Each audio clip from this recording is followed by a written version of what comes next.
Selena? Yes, Gordon? What are you doing in the dark? Oh, sorry. It's okay. Old Pa's always doing A that. Patch of Blue is widely acclaimed by both critics and the public, at least those that have heard of it, as a masterpiece of the 1960s. The merits of the film were recognized almost immediately, and it was eventually nominated for 5 Oscars and 6 Golden Globes, winning one of each. Yet, a few decades later, the movie is almost completely unknown. So how is it that one of the most important and highly regarded films of the 60s slunk into obscurity?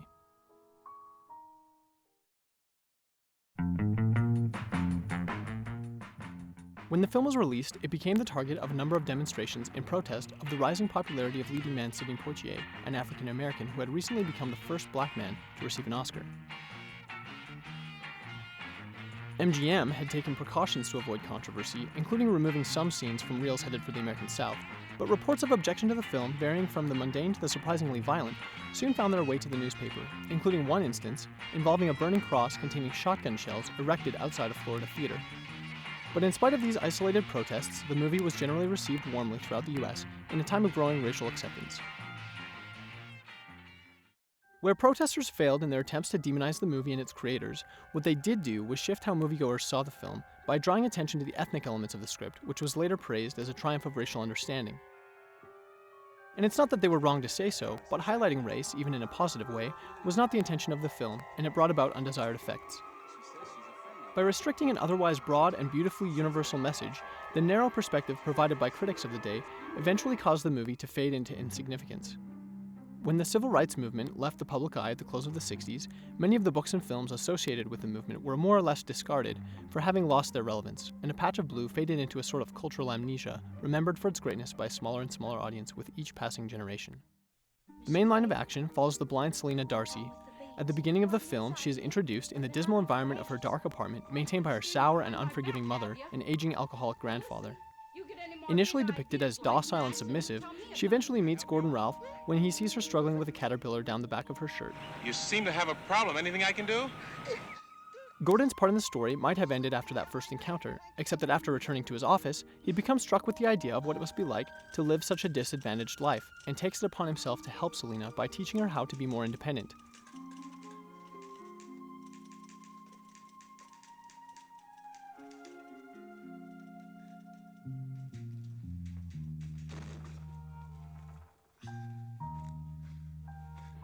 Her growth comes slowly in the beginning until in her first independent attempt to do something for herself, she tries to get to the park, alone.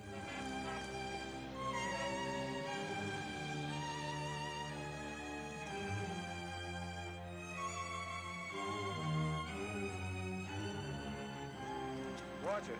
Leave me alone. Oh, help me. Unfortunately, her attempt is met with soul-crushing defeat, and she retreats to her home alone and seemingly hopeless. A message from Gordon recovers hope, and later, in desperation, she makes the attempt again and succeeds.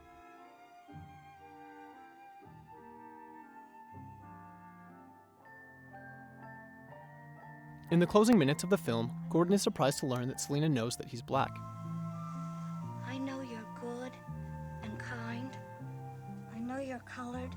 And It's in this moment that he comes to a beautifully profound realization about the real importance of what he previously taught Selena about tolerance. The story comes full circle as the viewer realizes with Gordon what has happened. The charity that he extended to Selena at the beginning of the movie inspired a change in her, a change that resulted in enabling her to extend the same kind of attitude toward him, and because of that, they have both grown. In terms of film as an artistic medium, at least part of what made A Patch of Blue great was the musical score, which earned composer Jerry Goldsmith an Oscar nomination. The music was typical of Goldsmith's established style. The orchestration is clean and elegant, so much so that the main theme of the score can be reduced to the simplicity of a small music box.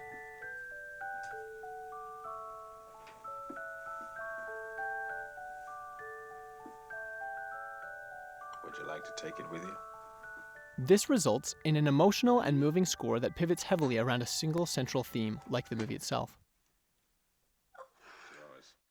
Other notable aspects of the film were the important aesthetic choices made by director Guy Green.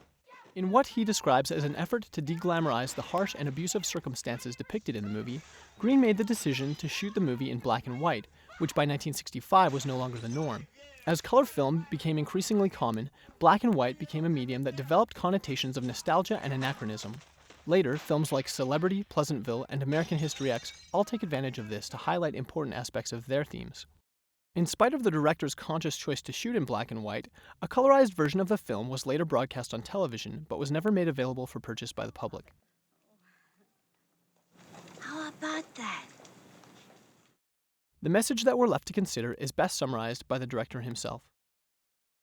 I think it's fairly obvious the intention of the film, and it's expressed several times in the book and in the film. Just tolerance, love one another. That's the basis of the whole work. This overarching theme of understanding is also emphasized in the movie's cinematography, which also earned the movie an Oscar nomination. A series of shots that we see repeated throughout the movie shows characters discussing an issue that they see differently. At the beginning of the conversation, each character is framed independently, and the camera cuts between close-ups of each individual. But as the conversation progresses and the characters start to arrive at an understanding, the camera seamlessly withdraws until both characters are seen side by side, having reached their resolution. Neither the director or the leading man apparently thought the film stressed a specifically racial message. At the time of shooting A Patch of Blue, Sidney Poitier was working on 4 other films. In an interview, he said of the experience, "I'm proud that none of these stories works over that tired theme about a Negro overcoming his racial burdens. The shock value of those pictures isn't there anymore.